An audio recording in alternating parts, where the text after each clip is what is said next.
נשמע? בסדר, מה איתה? בסדר, תשמע, אני אתארגן על 30,000 שקל. האוטו אצלך? כן, מה, שקר עליך כאילו? לא, בסדר, אל תמכור אותו.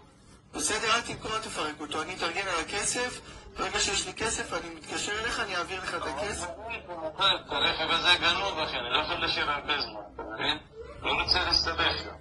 אז אני מתארגן על כסף, כי אתה אגיד לך מה, זה חתן, אני אתחתן עכשיו, ואני אארגן על כסף, הכל, ברגע יש, אני... טוב, אתה חתן כאילו חדש. כן. זה בעצם. אני לא יודע מה להגיד לך גבר, אבל אני גם לא יכול לקחת סכנה על עצמי. אין בעיה, טוב, אני אצור איתך קשר, אני איתך בקשר, תשמור לי את זה. אבל מתי? תגיד לי זמן. זהו, אני מקבל עד הבוקר, אני מארגן כסף, מתקשר אליך. עכשיו עד הבוקר? כן, כן, אני צריך 30,000 שקל. כן, לפתות הכי רק לארץ. טוב, אני אראה מה אני עושה, אני אזדרז. טוב, אחמד, תודה.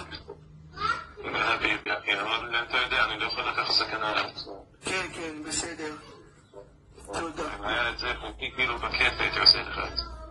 כן, בסה. יאללה, שיהיה לך מזל טוב. תודה, ביי ביי.